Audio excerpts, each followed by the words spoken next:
So this is the first keynote for the session Gothic and the Ethnic Other, plus Bodies and Boundaries of our 50 plus Shades of Gothic conference series. And I'm very glad to have Enrique Ajuria Ibarra for it. Enrique is a senior assistant professor and director of the PhD program in Creation and Culture Theory at the Universidad de las Américas, Puebla, Mexico, where he teaches courses on film, media, cultural studies, and literary theory. He specializes in visual culture, cinema studies, Gothic, and horror. He's the editor of the online journal Studies in Gothic Fiction, published by the Cardiff University Press. And he has published extensively on topics related to the Gothic, in particular focusing on transnational aspects and the Mexican context. Among his most recent publications, there have been chapters in volumes such as 21st Century Gothic and Edinburgh Companion in 2019, Gothic Afterlives, Reincarnation of Horror in Film and Popular Media in 2019, and Doubles and Hybrids in Latin American Gothic 2020. So I think your range of interest is quite ample and very interesting. And I'd like to start by asking you, how did your interest in Gothic fiction develop? And so why do you think it is important to study the Gothic? Well, thank you for the invitation, first of all. Thank you for the invitation for this series of keynotes and events organized by your research group. And yes, yeah, my interest in the Gothic, it's very funny. In the beginning, I wasn't into the Gothic. I think Gothic came as part of my work of research because initially I was more interested in the terms of the fantastic, or the fantastique in French, which is a term that is much more familiarly used to explore and analyze Latin American narratives where supernatural events occur. And basically, at least in Mexico, when I was doing my first studies, my undergraduate studies, it was this insistence of referring to at least Svet and Todorov's definition of the fantastic, basically. So this idea of ambivalence and ambiguity, you never know if the supernatural event was actually supernatural or if it was just, an element of the imagination, etc. And during the course of my studies, I was interested in trying to figure out what the fantastic is. And eventually I stumbled upon the Gothic. I had heard about the Gothic when I was studying American literature or United States literature, with Edgar Allan Poe, etc.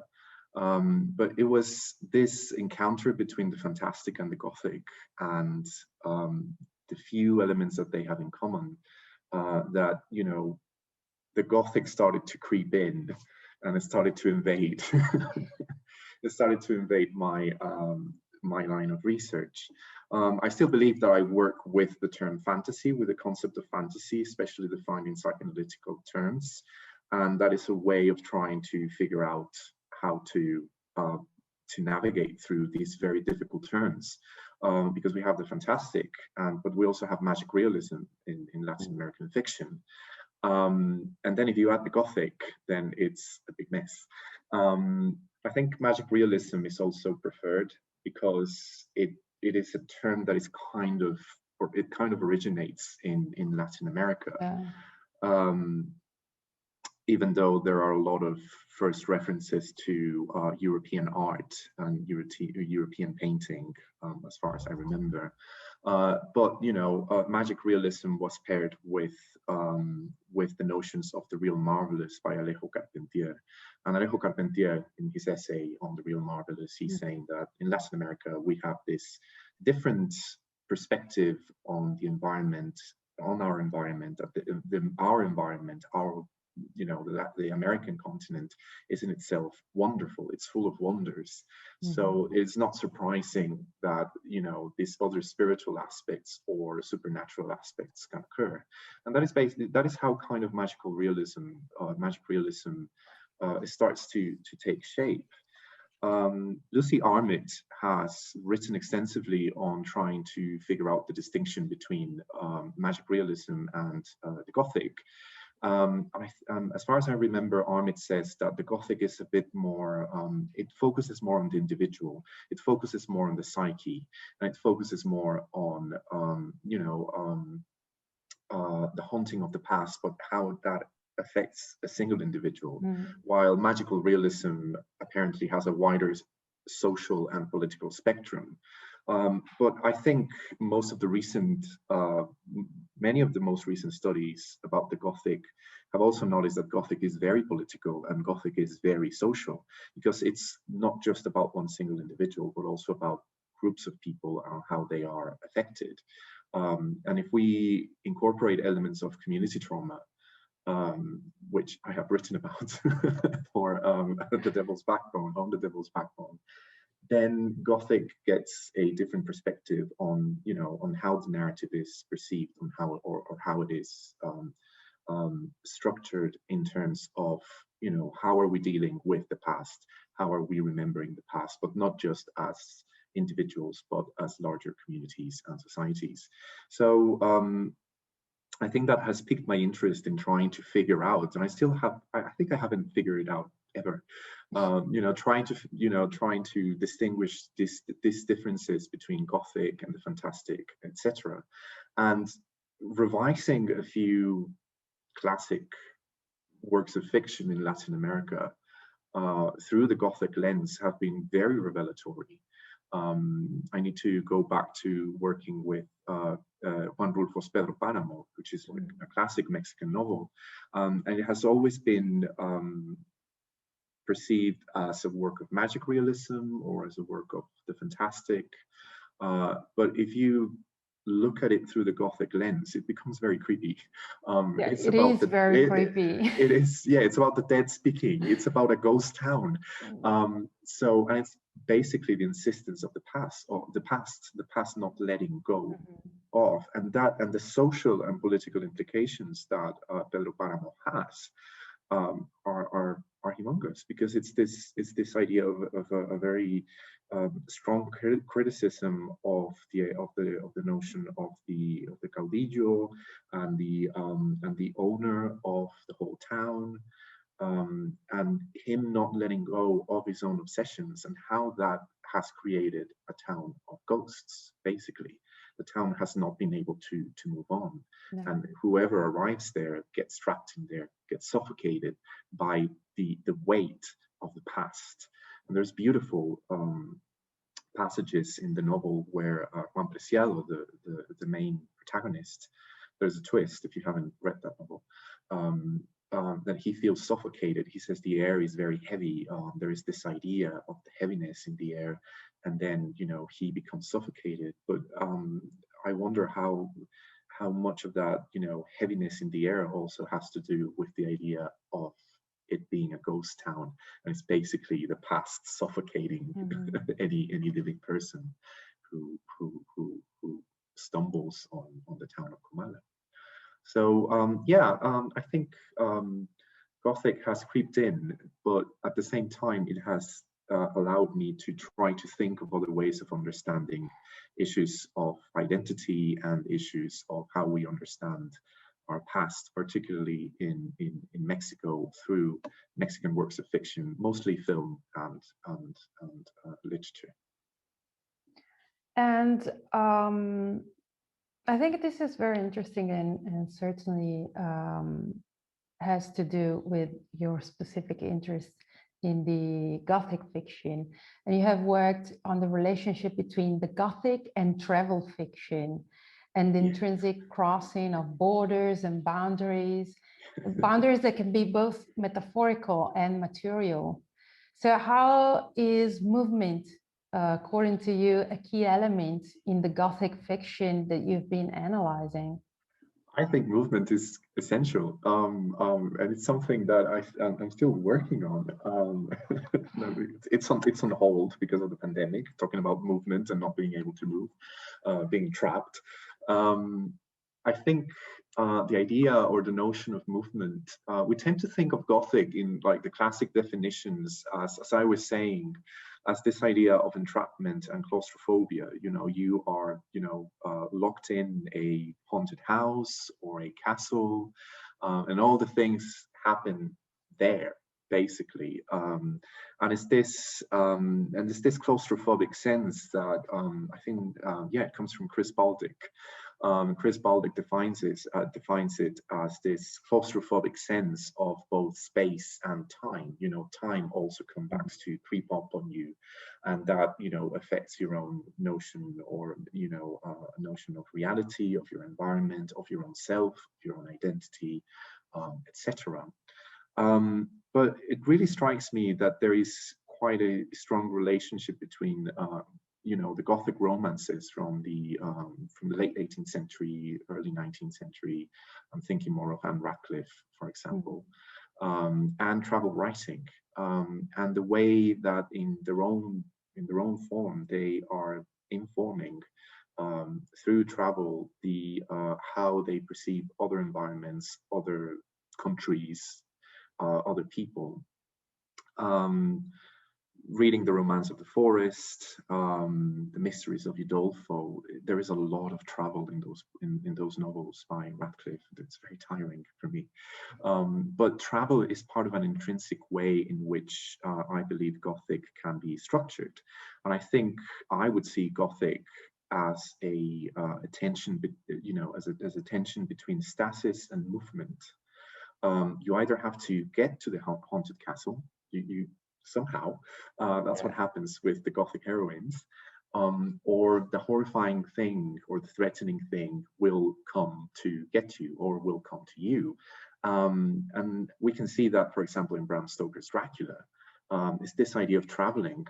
Jonathan Harker travels to Transylvania. He gets eventually trapped in the in Dracula's castle, and then it is Dracula who travels to Great Britain.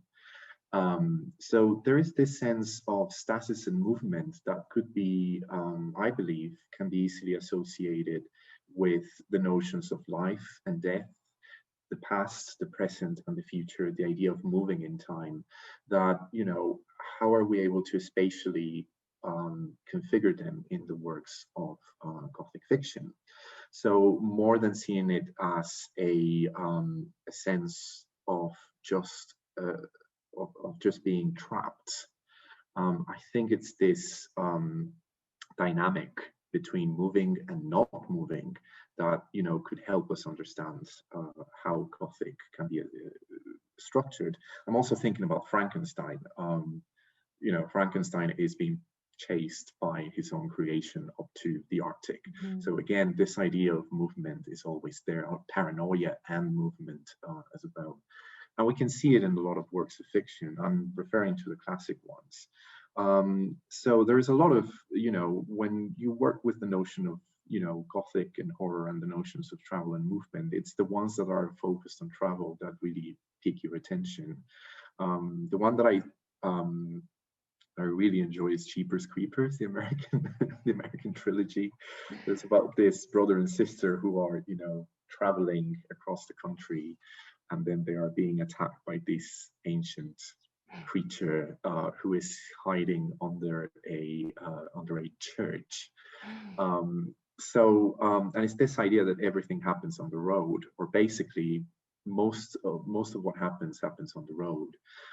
So they're being, they're placidly traveling, driving down the highway, and then this horrible creature, because it wakes up every 28 years, I think.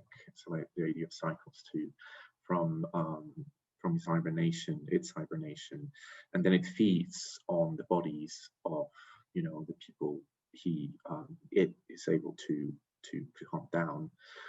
So there's a lot of ideas of layerings as well, because the creature inhabits or has been inhabiting the basement of this church, and the siblings decide to explore this church because they see the truck that was, you know, harassing them on the road passing by, and see that it's parked in the church.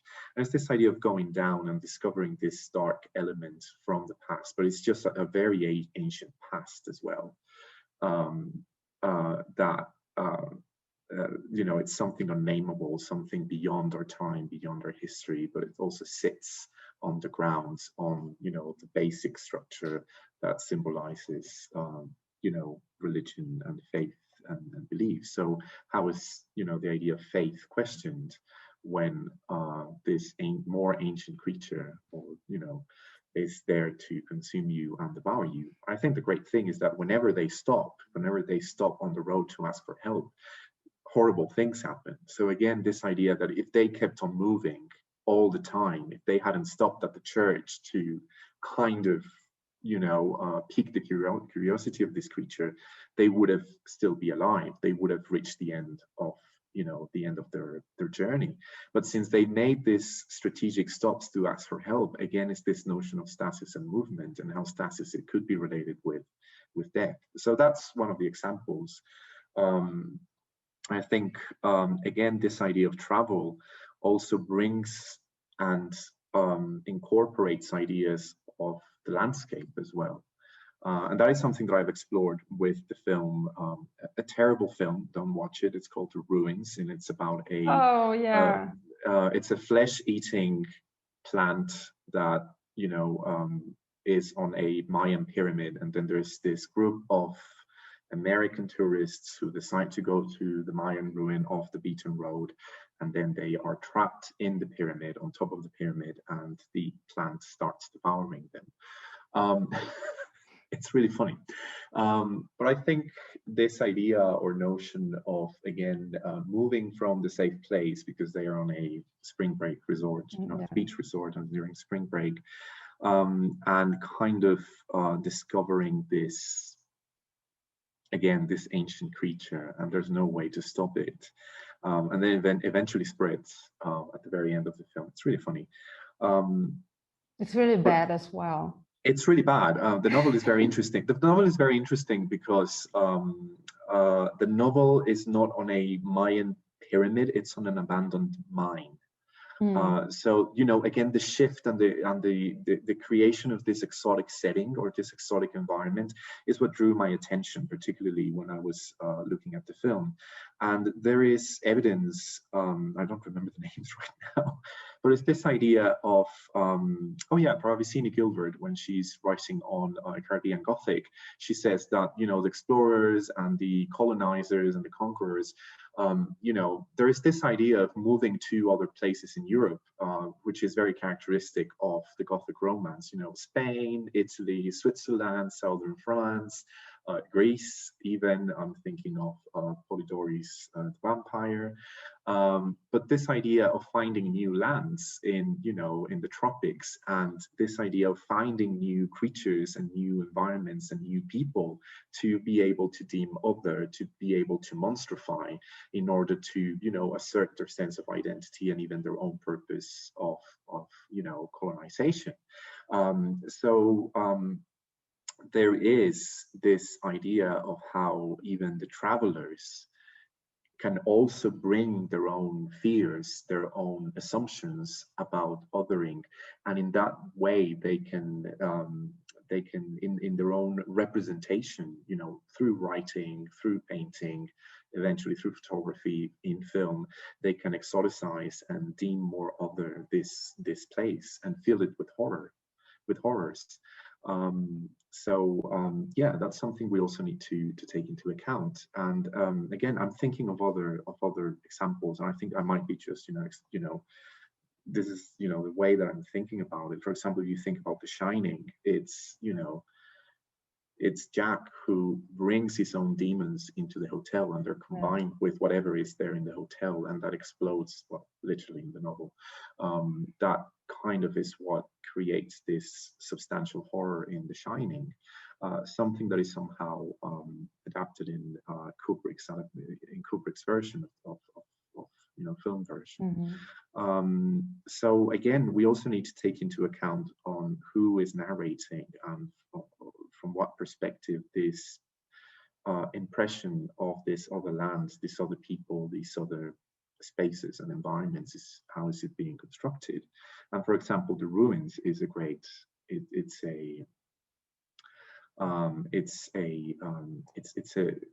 part of the strategy of othering, I would say.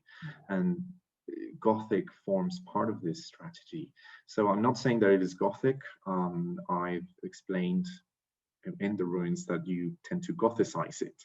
So you make it Gothic as part of this attempt to monstrify or other in a way. And I think this leads us to another question, that is the Gothic fiction has also been used to delve into, as you were saying, transnational context and relations. So how borderland or south of the border settings have been used to produce the US Gothic narratives. And, the ruins is one example. Of how I think there are, well, this is my dissertation topic. So how in film in particular, there is this border crossing, and you cross to danger, you cross to the unknown, you cross to things that we don't know what's going to happen, and then maybe you will manage to go home, or at least some of you will manage to go back to, I don't know, civilization or home. So how do you think this is being used in general in US Gothic narratives? I think we need to be careful on, the term Gothic narratives, but there is a sense of this impending sense of the past creeping on you, or, how is that going to affect your present and your future? So there is that. But I think there is a strong focus on horror, I would say. And it's not something that happens exclusively in film. I can, if you read Cormac McCarthy's Blood Meridian, Blood Meridian is about this group of people who are kind of like, traveling across, the Texas area, New Mexico. The borderlands. The borderlands, exactly. And they even go down to Chihuahua, to the city of Chihuahua. And I think it's fascinating because there is a clear distinction in how they view Mexicans. They view them as people who are not civilized, as people who are kind of, behind socially. And even the way that the text elaborates on the city of Chihuahua as this desolate place, with very little evidence of prosperity. And the interesting thing I think about Blood Meridian is that the group of travelers, they're moving across the border most of the time without realizing they have been crossing the border. I think it's absolutely fascinating. And it's basically the encounters with people, the arrival to specific towns, that gives shape to this idea of othering. I think that's a really good one. So Blood Meridian is a great example of that.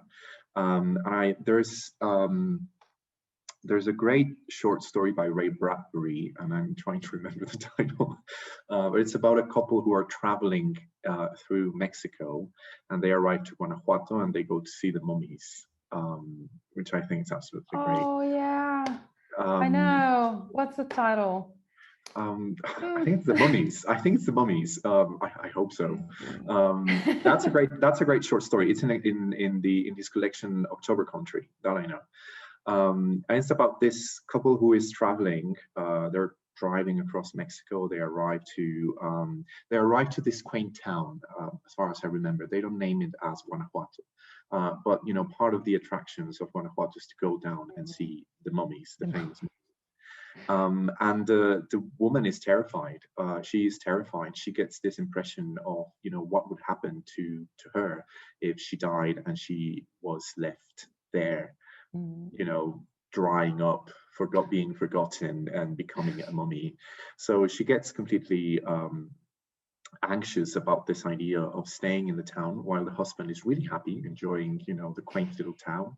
And then the car breaks down. And this idea of the husband going out, and you know, that has a lot to do with female issues as well, you know, issues of gender. And she becomes trapped with her own anxieties and trap her in the hotel room. And you know, she finds comfort in reading American magazines that she found at a fountain shop. She dies of utter fear, but this fear is derived from the expectation and anxiety of being completely forgotten. And the ending is so harrowing because there is this ending of her, you know, going in complete blackness, suffocating, etc. And then we see the husband driving alone. You know, the next scene is just the husband driving alone on the Mexican countryside, enjoying himself after the car has been fixed. And again, we go back to this idea of stasis and movement, of, you know, vitality represented in movement, and the fear of being stuck, the fear of being left behind, of being not moving, that may be a part of the reason why the woman is left behind. And there's this idea, this ambiguity, that if she is interred or buried in the cemetery there, she eventually would become a mummy. That's a great example. But I think the clearest example is Borderland. That's a film from 2007 directed by Zev Berman. And Borderland is really creepy. It's a lot of body horror. But it's basically this idea. It's actually loosely based on true events. I was looking for that information. Yeah, it was the Matamoros. The Matamoros killings. It's from the killings were done throughout the 80s, in the latter half of the 80s, by a drug lord called Adolfo de Jesus Constanzo, and I was just finding out that he was only 25 years old. Yeah. But it was so creepy. I remember watching a documentary, and it was this idea that there was this cross-border collaboration in order to figure out what was happening, because a lot of people were disappearing. And the thing is that Constanzo was, he created a sort of satanic cult with elements of voodoo and I think a bit of pre-Hispanic elements as well. There was a big mixture there, but they got to the point of sacrificing, you know, people in order for them to be successful in their drug trafficking enterprises. And many of the bodies were buried close to the border. And I remember watching the documentary, and there was this, it's terrifying. The people who were working with Constanzo, they were so calm. Their demeanor was so calm.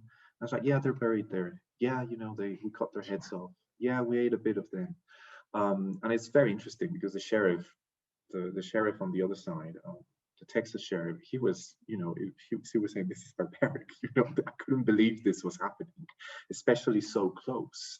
But there's this idea of this demarcation that, you know, kind of divides or makes the division of, you know, the United States being this place that is, you know, civilized and safe. There are rules, you know, that need to be followed, and that's pretty much what the film does. This is a fictional account of a group of American friends who decide to cross the border in order to drink and have sex and do whatever they want, because apparently this is this land where there are no rules. Yeah. Right.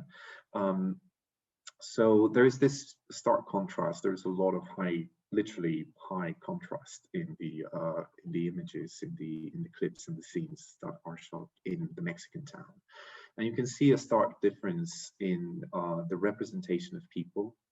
and how the way that, for example, the police is there but not there, and apparently they're colluded with the drug cartel. Yeah, of course. So one of the friends goes missing. He has been kidnapped, and then he's going to be tortured and sacrificed, and they're going to apparently drink his blood and boil his brains. And that doesn't that in the film. But what I find interesting too is that the main protagonist, the survivor, he has to recur to violence in order to be able to survive. But that also happens across the border, you know. And again, it's this sense, this notion that once you cross the border, you're not in the land of the other, but you can other yourself too. Yeah. So there is this strong sense at the very end of the film, by the resolution, near the end, the film's resolution, that, you know, he questions himself in the situation, whether he's able to kill another human being. Will he resort to violence? The interesting thing is this idea that how the geographical demarcation, which is completely symbolic, it's completely political. There's absolutely no sense on what constitutes one country or the other, but that also has an impact on symbolic notions of national identity, and, you know, what is us, what is proper, and what is a danger other that must be established outside the borders of that community. It's kind of like, you know, playing with the notion of the nation thing that Slavoj Žižek likes to call it. So Borderland provides us with this representation of Mexico, which is hilarious. I think everyone's seen the memes of this is how Mexico actually looks like, and this is how it's represented in the films. And it's basically tinted with, you know, very warm and rich colors, very ochre colors, sepia, and everything. And apparently that's how it's been represented. And I think the same happens in Borderland. Borderland really, technically, the illumination is very, very bright. There's a high contrast, but it also emphasizes the idea of you know, desert-like environments. Mexico is not all desert. That's one thing that we need to take into account. It also happens with From Dusk Till Dawn. I was just remembering that Robert Rodriguez, From Dusk Till Dawn, which is hilarious as well. And again, it's about these two American murderers who kidnap a family, and then they cross the border into Mexico, and then they go into the famous bar where everyone is a vampire, and they're trying to survive the night and to kill the vampires. And the best thing is that at the very end of the film, the girl is the only survivor, and the George Clooney character.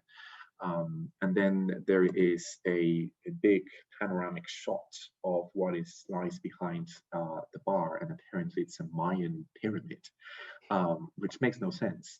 But again, it's this idea of, you know, even though the two characters portrayed by George Clooney and Quentin Tarantino are violent men who do atrocious things, there is something more violent, more ancient, more macabre, more horrific on the other side of the border at the Tilly Twister bar. And they fall prey to that. One of the brother perishes immediately. He's one of the first ones to die. And then there's this danger of them turning into vampires as well, and turning against their own kin and their own familiars, etc. But that always happens across the borders too, as well. Yeah, I absolutely agree. I see there is a pattern, really, that makes you the American that crosses the border. They can be violent, they can be uncivilized, but then they eventually go back to their home, and they go back to righteousness, and everything's in order, and it's absolutely, I don't know, and sometimes it's also crossing with some white savior trope, like Yeah. you're going to save the poor Mexicans, you know, and then you go back to your land of freedom and whatever. So I think that that's really something quite common in. Yeah, you're completely right. It's this idea of the American character having the higher moral ground, even though he is being tempted on the other side to do, you know, to resort to violence, to resort to death, to anything. But you know, this idea that, you know, it is the American who survives, or he most usually. I'm thinking about George Clooney and, you know, the main protagonist in Borderland. And it's this idea of, again, pitting this other land as being morally different. But that is something that we inherit from Gothic fiction. It is something that you see in, for example, the monk. The idea of the monk is this representation of a Catholic monk being completely corrupt. You know, it's this other, you know, in this, you know, the hotland that is Madrid, apparently. Sorry about that. But again, it kind of, you know, it kind of brings elements that we have seen in, you know, the Gothic romance, Gothic fiction from the 18th and the 19th century. And, you know, how is this idea of delineation, of geographical standing, that also feeds into the incorporation and relation and narration of these other creatures, whether they are monstrous because of their own proclivity for questionable deeds or actions, or because they are you know, or because they are supernaturally monstrous. Yeah. And changing a bit of topic, but still keeping with the Mexican American thread. You know, I think definitely Guillermo del Toro is one of the most known Mexican directors, I think, in the States, for sure. Yeah. So his extensive work can be taken as an example of how Gothic modes can infiltrate different genres, how they can really be pervasive and versatile, transnational, cross-genre, cross-media qualities the Gothic can have. Even when the movie, you wouldn't say it's a Gothic movie, but there's always some Gothic aspect to it. So can you explain a bit how the Gothic is present in his work? It is very present. Guillermo del Toro has always confessed his interest for anything related with pop culture, the supernatural, the idea of the monster as well. And we can go back to discussions of othering, or how we other, with his own understanding of what a monster is, or what a monster represents. So Del Toro is really well versed in horror and supernatural fiction, from many sources: literature, comics, graphic novels, and film itself. I think it's absolutely the way that he works with all these elements is what, you know, grasps our attention.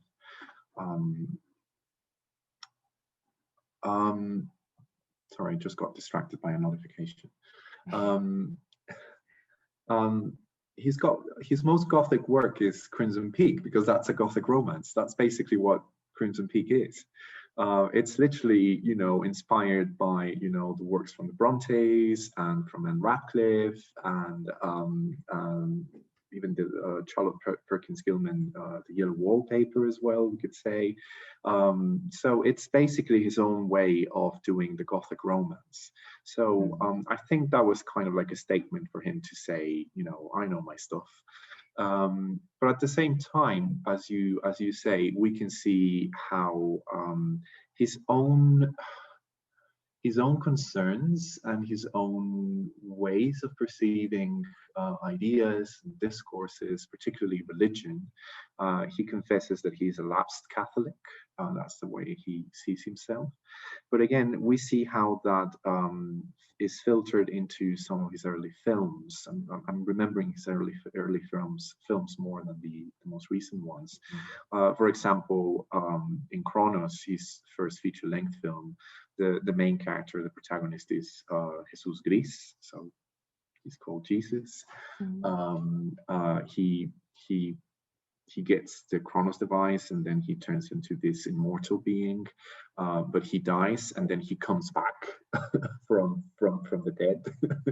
Sort of vampire zombie kind of thing. But there is a lot of there are elements of kind of resurrection, and you know, and there is this idea of being saved by the light when he decides to refuse this immortal life that he has been given, because it basically means that he has to feed on blood, and that puts his own family in danger. But we also see it in The Devil's Backbone. In The Devil's Backbone, the orphanage has a chapel, but the people who run the orphanage are socialists, or they're Republicans. There are a few speeches that say, you know, that relate to the idea of religion, and you know how, you know, the conservative factions were more religiously inclined, you could say, and there is this tension there, and there is this idea that whoever goes to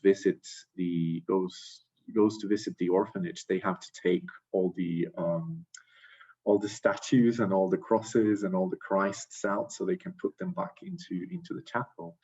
So there's a fantastic sequence where the children are, you know, carrying the Christ on the cross, and they're cleaning him, and the adults are saying, oh, we need to, you know, put on the whole thing, so they don't believe that, you know, we're heretics, or you know, we're communists and stuff.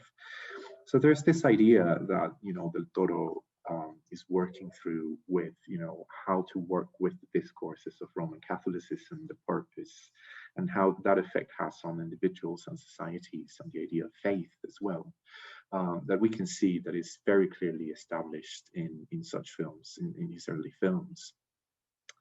Del Toro likewise likes to work with the idea of the return of the past, or the insistence of the past, as we can see in The Devil's Backbone, as we can see in Crimson Peak, as we can see in, we could say it kind of works in Pan's Labyrinth too.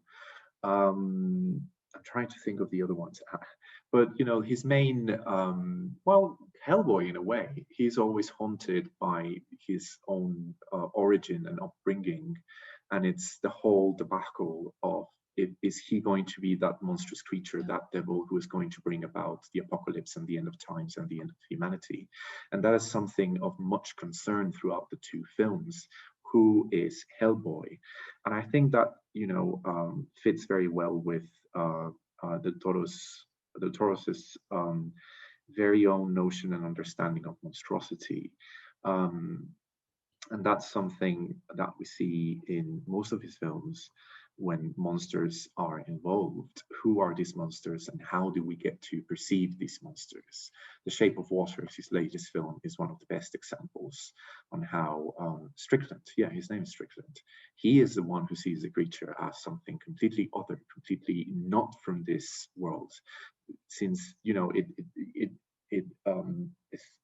it goes beyond the notions of reason and science in the setting of the film during the Cold War, and Strickland's strict upbringing in a very heteronormative and modern and rational kind of thinking, that, you know, he recurs to violence in hideous ways, and he ends up being the monster.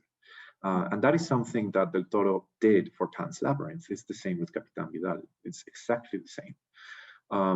It's this whole situation that Vidal follows the rules. He's bound by time. He's always looking at the clock. He tells them, you know, tell him what time his father died. Tell my son what time his father died. He's bound by time. He's been restricted. You know, he's a very strict man. But that also, this idea that allows him to do, because of his rank, allows him to do atrocious things. So when he kills the peasant with the bottle of wine, I think that's one of the most terrifying scenes from Pan's Labyrinth. But the interesting thing is that we see this other side of the monsters. We see this revelation of, you know, how their otherness also speaks to our own sense of how do we define ourselves as humans. And for example, in The Shape of Water, the creature appeals to these characters who are othered because of you know, who they are. Eliza she cannot speak, so she is othered. Her neighbor, I completely forget his name. He's gay, so again, he's completely other and marginalized. And how the creature kind of fits in this idea of othering. So The Shape of Water kind of brings about many of the ideas that Del Toro has been developing in terms of the idea of monstrosity that we can see from the beginning of his filmography with Kronos. Kronos is the anxiety of being other, with the gift of immortality, if you could say so. So yeah, Del Toro is, I think he incorporates many elements associated with the supernatural, with haunting, as we can see in The Devil's Backbone. The Devil's Backbone is very Gothic as well. We have the haunted orphanage, we have ghosts, we have something hidden in the basement. The basement. Yeah, and then this revelation of this horrifying thing that happened in the past, but it keeps affecting the present. We have the bomb that didn't explode, as well as a remnant of something that could have happened but didn't happen.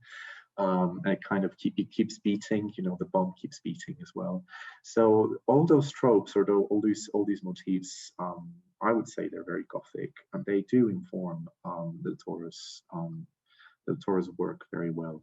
I could keep on going, but I think. Yeah, and I think that surely the Mexican heritage has a lot to it. I mean, yes, the Catholic upbringing, but there's also a lot of other stuff. Oh yeah, it's part of the folklore and so on. Yeah. So do you think the Mexican identity in the US and its cultural production are characterized by few recurrent, uncanny aspects and archetypes?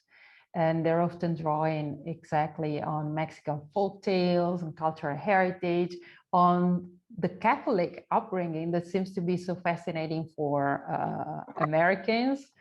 So what do you think? There are just a few of these stereotypes and tropes. What are the most exploited according to you?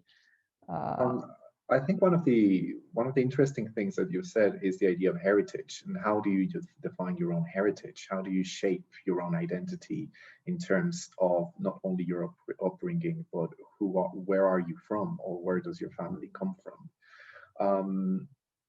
I think it's very interesting because I don't want to sound. I would say that Hispanic Americans, in their own, in the way that they are working through their own identity, as you know, bringing this Hispanic heritage, and doesn't necessarily have to be from Mexico, but it can be from Central America as well. And the idea of how they live and how they interact in the United States, and how they are also being othered too in the United States. It can also help us look for ways of tracing back our own roots, or this idea of our own origin. I have a acquaintance came to a conference in Mexico, and she was very excited because she found out that she was going to meet relatives. So she's from California. She studies in Florida, but she was very excited because she was feeling this connection, and this idea of traveling to Mexico gave her this sense of understanding where she came from or where her parents came from. I thought that was absolutely fascinating. So, I think elements of folklore or elements of certain traditions, it's not just how they're being passed on or inherited, but how they're being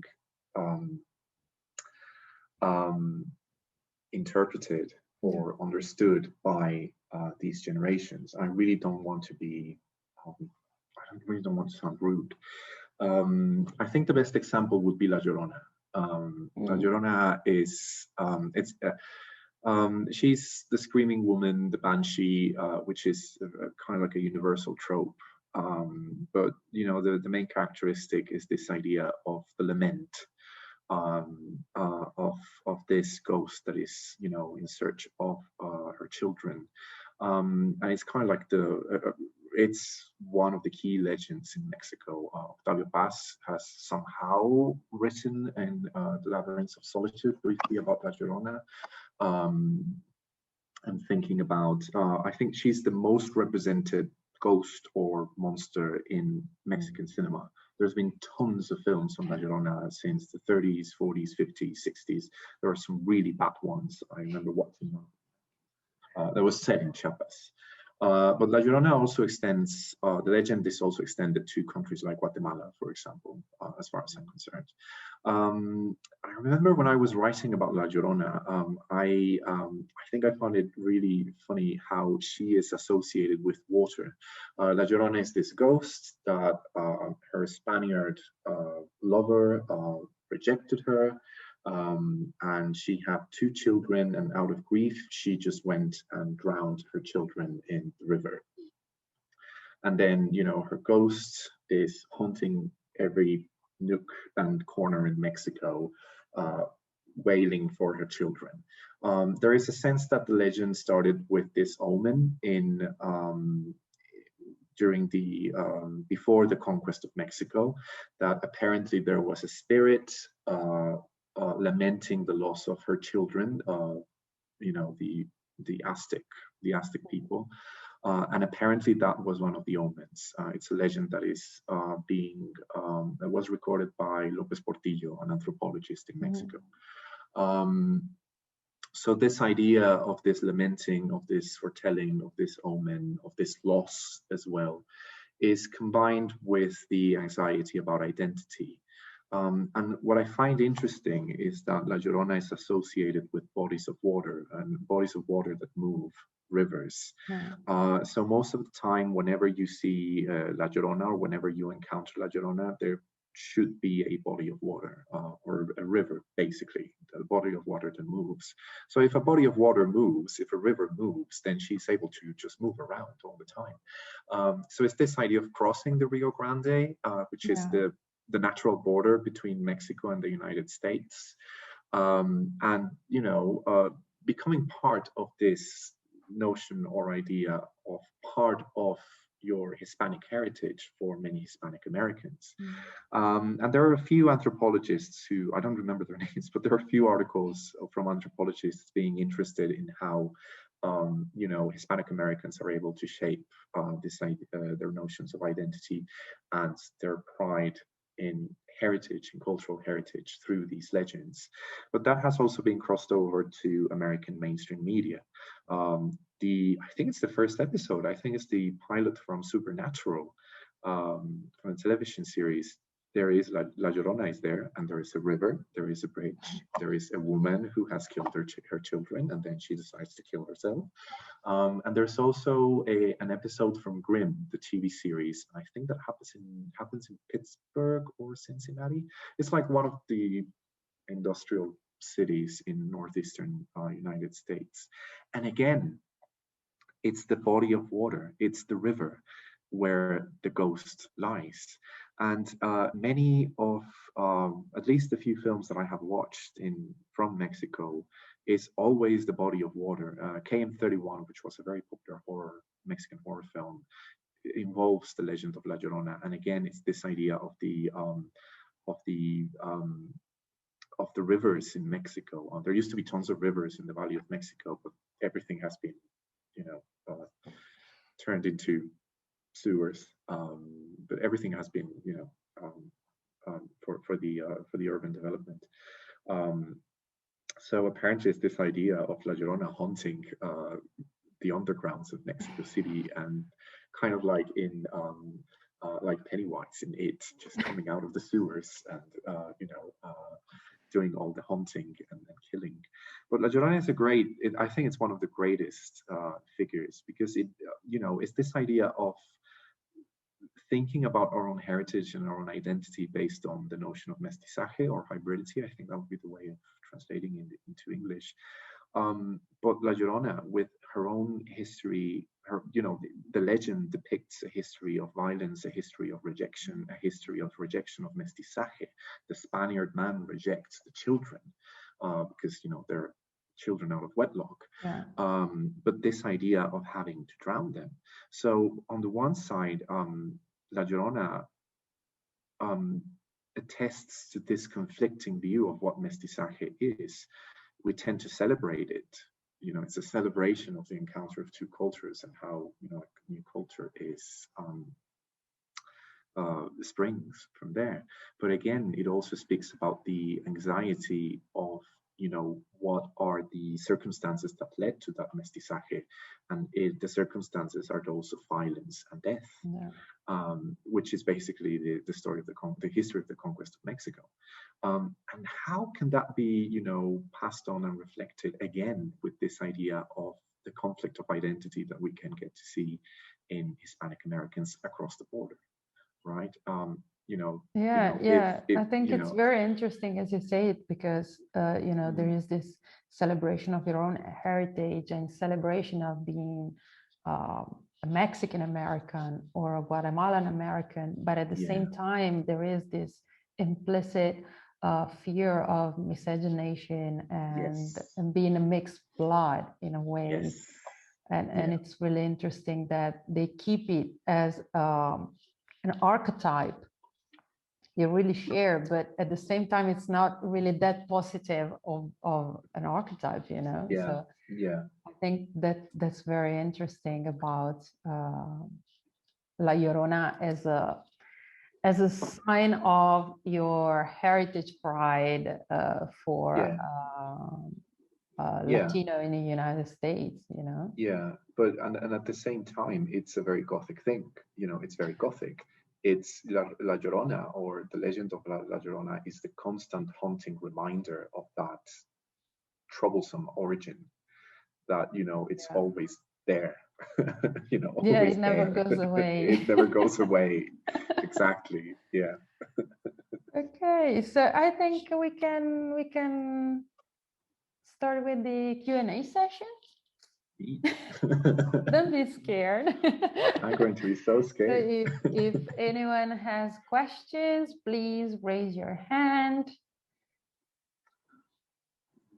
Don't be shy. Sophia? Oh. Hi.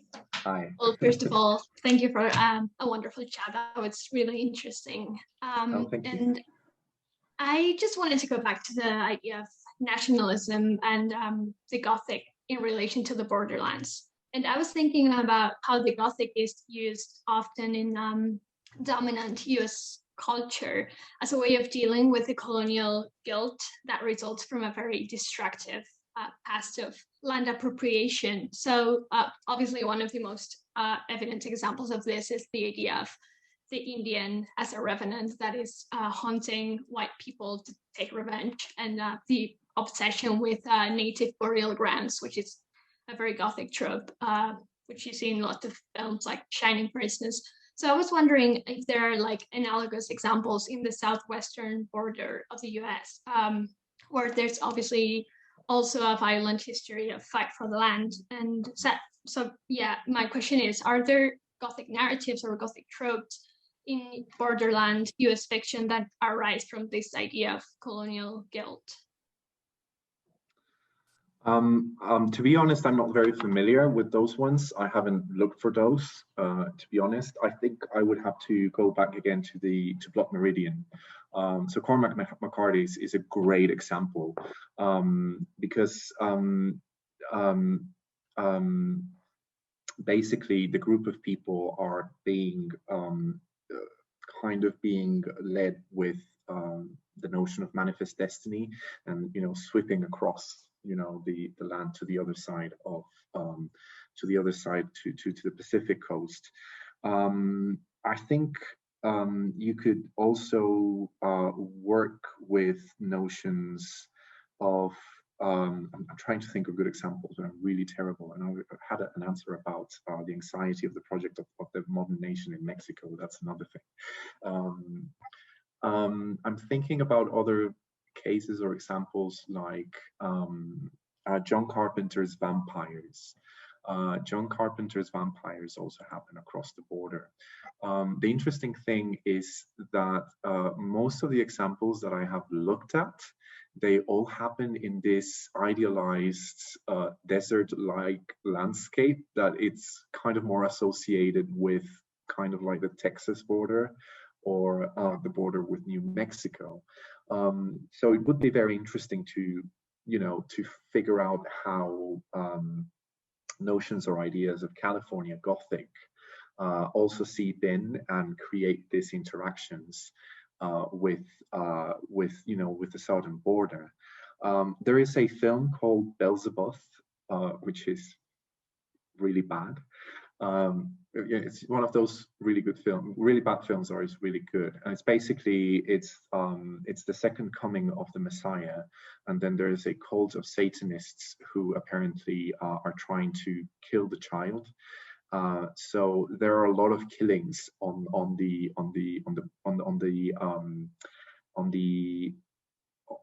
town on the southern side of the border, on the Mexican side.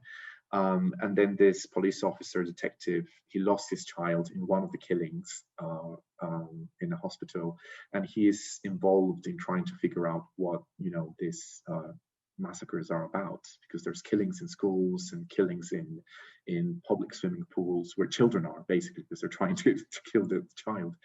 And then there's this American who comes down the border, and he belongs to a religious sect that is trying to save the child. And what I find fascinating is that the film associates with these notions of Satanism and demonic elements, which we have seen in Borderland takes it to the idea of voodoo and all these things. And the way to save the child is to take him to America, to the United States. So they use one of the underground drug trafficking tunnels that they have built underground to take him safely to the United States. And obviously in the middle of the tunnel, there is an altar to demons as well. So what I find so fascinating is that, there is again this association with the demonic and the monstrous and the satanic associated with notions of illegality. And those notions of illegality and moral corruption are always happen south of the border. And the idea of leading us to safety is again moving to the other side of the border. It's not southwestern per se, because again, it happens in a desert environment. But I think it's this idea of tensions of crossing the border. And again, the way that the dynamics of north, south are being laid out that could help us understand better this tensions that happens in what we could call border Gothic. And that's something that I'm exploring actually at the moment.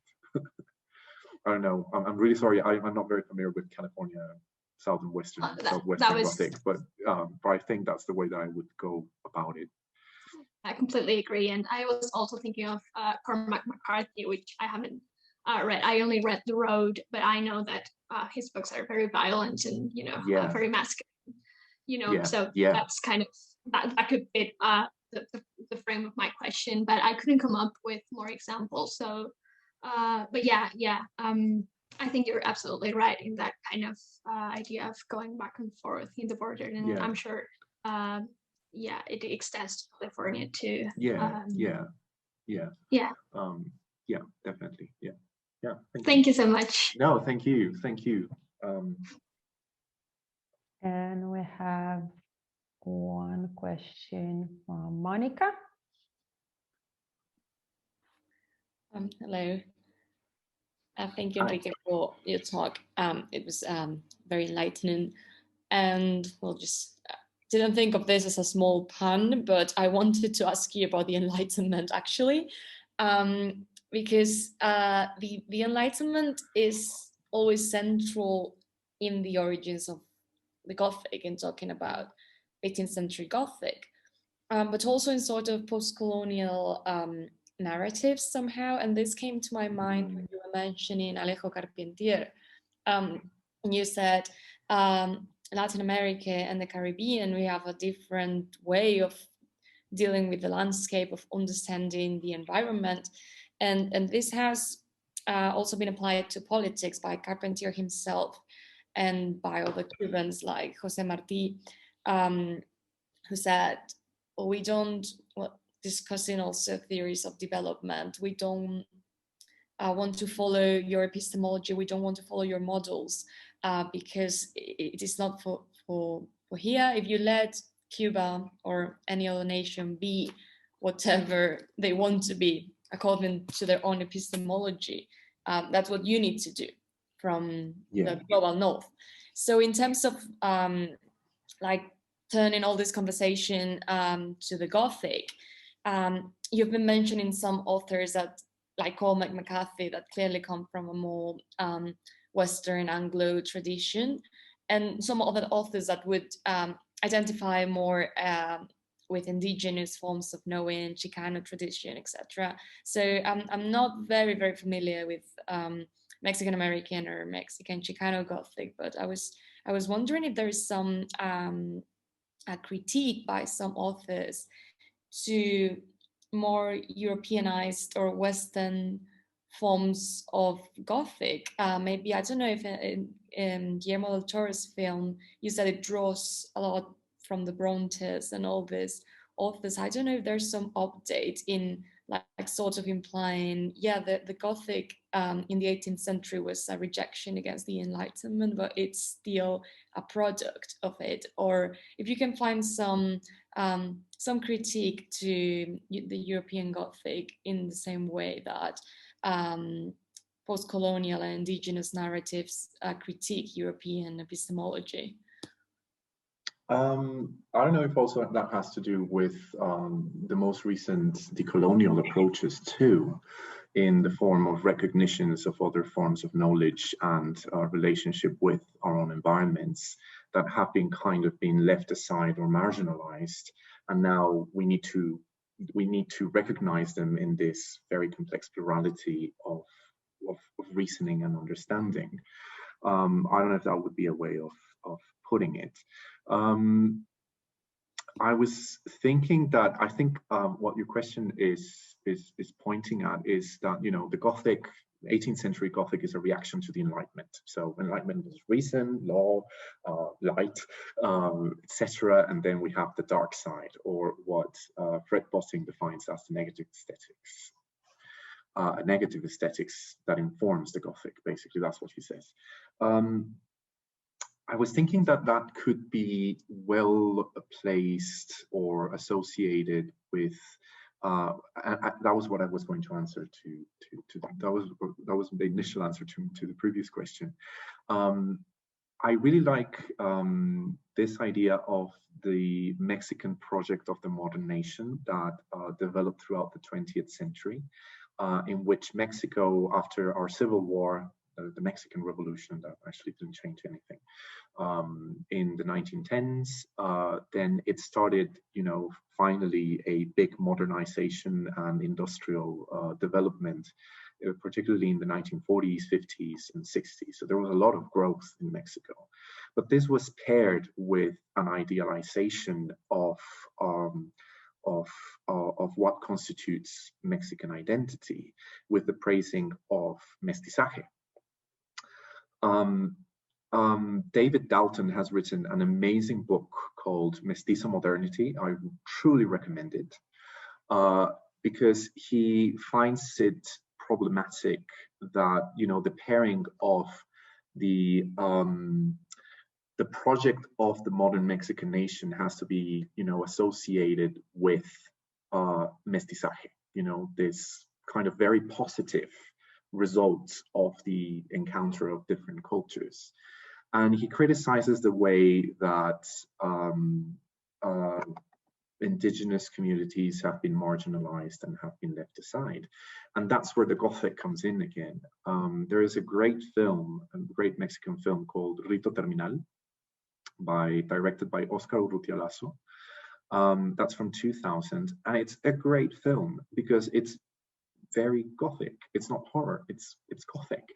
And it's about this Mexican, a white Mexican, who is a photographer, and he is being called on a project, on a documentary project, and he goes on to take some photographs and to film the festivity of a town in Oaxaca. And, you know, the town is completely an indigenous community. So he experiences a series of kind of spiritual and supernatural encounters whilst being in the town, and his shadow is stolen. So he needs to go back and he needs to kind of figure out what happened to his shadow.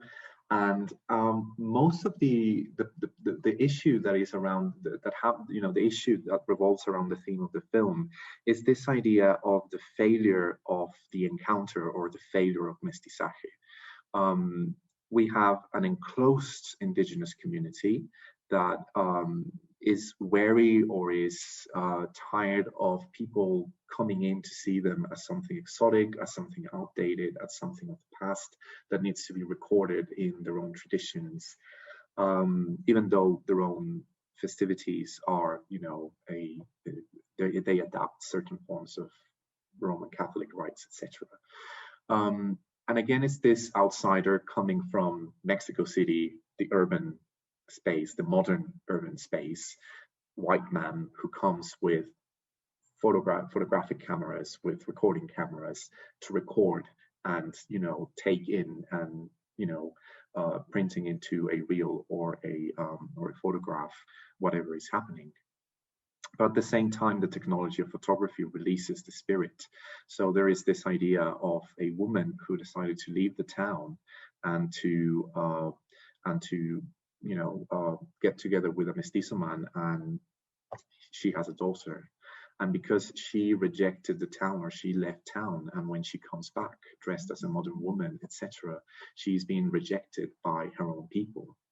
And the interesting idea is that the elders of the town, the mother of this woman is one of the elders. She is the one who decides what is being kept in memory by the community, and they decide to reject and to, you know, set aside this woman that decided to leave this, you know, this place, this town, and she raises the granddaughter in their own traditions and costumes, etc., kind of trying to erase the idea or notion of mestizaje from the girl. It's fascinating because it kind of reveals this idea of the tension that the project of modern Mexico has with all these voices and discourses in the terms of understanding our own identity, our own origin, and our own past. And even though the community may try to, I don't want to say isolate themselves, but, you know, they try to kind of keep on with their own traditions and to shy away from, you know, modernity. It's the intrusion of a modern device, of modern technology, that sparks the return of the ghost that comes to haunt them because they've decided not to keep it in memory. So I think it's absolutely fascinating because, again, it is very Gothic, but I see it as the other side of the Gothic coin, or the Mexican identity coin, that the project of modernity based on reason, on technology, on moving forward, on, you know, this very delineated goal for a whole united nation state, it has points that crack, points that haunt, points that make us question the whole notion of this development as a nation. So I don't know. I think that kind of answers your question, I think. Yes, of course it does. It also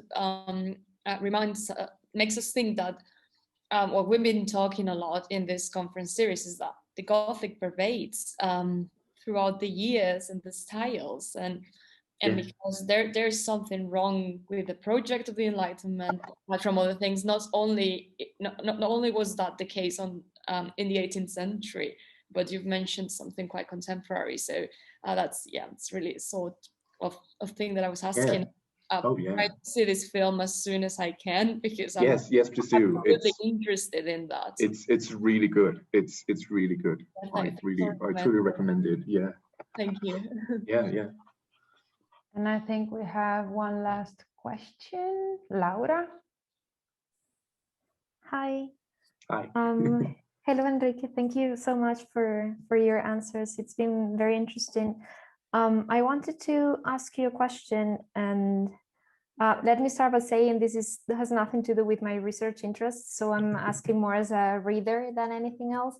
I was wondering about Caribbean Gothic in terms of the evolution of Caribbean Gothic in these past years. So how we see the origins in the mansion of Araucaima, and how is it being developed these days? If you see there's been certain changes, and how I was thinking about contemporary authors such as Mónica Ojeda, which has been sold or publicized as an Andean Gothic, an Andino Gothic, and how that also works in relation to the US market, because you were mentioning before also magic realism, and this is something that's the US market expects from Latin American authors, and if there's something to that in how this Caribbean Gothic is being maybe developed or sold or published these days. I think Caribbean Gothic, I'm not very good with Caribbean Gothic myself, but I think it's fascinating because we used to have a course of Caribbean literature at my university, and they've actually cancelled the course. It was a great course, and I said I could actually work with that course because of Caribbean Gothic, especially the classic texts. I think all the things that you're mentioning, especially, for example, La Mansión de la Araucaima, they all have to do with, first of all, there's this idea of European writers writing about the Gothic, or writing about the Caribbean and making it this strange land. But then there are the writers from the Caribbean who are resorting to notions of hunting and the supernatural, and in the way that the past is still a problem or an issue in terms of defining identity and even ideas of nationality in the Caribbean. I'm thinking a lot about Puerto Rico, for example, of where do they belong to? They are Hispanic, but at the same time, they are a dependency of the United States. They are not a state. So they are still being bound by a remnant of colonialism. And in what ways Puerto Rican writers through the Gothic are able to try to figure out the political and social and even economic inconsistencies that have, affected their own island in terms of how they can identify themselves. Sandra Casanova Vizcaíno has written a lot on Puerto Rican Gothic. She's really good. I'm also thinking of the communication again of communities of, you know, Cuban communities and Puerto Rican communities and Dominican communities who migrate to the United States. And I think one of the great examples is Junot Diaz, The Wondrous Life of Oscar Wilde. I think it's great because it's a great novel that, you know, again, it deals with a lot of pop culture, American pop culture, but at the same time, this feeling of estrangement of being in the land of your parents or grandparents when they take you there. And that's what happens with Juno. He feels inadequate, he feels out of place and out of bounds because of his physical constitution, because of his body, his physique. He's not being wanted, he's not being desired, but at the same time, he's being conflicted because he has to be perceived as a Latin lover. And then when he goes to the Dominican Republic for holidays, there is a lot of conflict regarding his own masculinity. But the novel in itself deals with a few Gothic elements. There is this Dominican curse, and Juno believes that his family has been cursed, and he is the one who is he's receiving the curse. So is this the idea of the transgenerational mistakes and wrongdoings that befall on Juno, and that is why he is unable to function properly, because he has no stable ground. He doesn't feel like he belongs in the United States, in the New Jersey area, but at the same time, whenever he goes back to the Dominican Republic for holidays, he does not belong there either. So he's not able to function, and at the same time, there is this insistence or persistence of the curse, of the haunting curse, that affects his own perception of himself and his own reality. So again, this idea of belonging and of the past that keeps creeping on into the definition of the nation states in the Caribbean could be one of the elements that I would see personally as a strong a topic or a recurrent topic for Caribbean Gothic. But I need to read more contemporary writers, to be honest. Thank you. Yeah. And I think we are done for today. And I will ask all our public to please, if they wish, come on with their cameras so that we can just thank you. Oh, wow.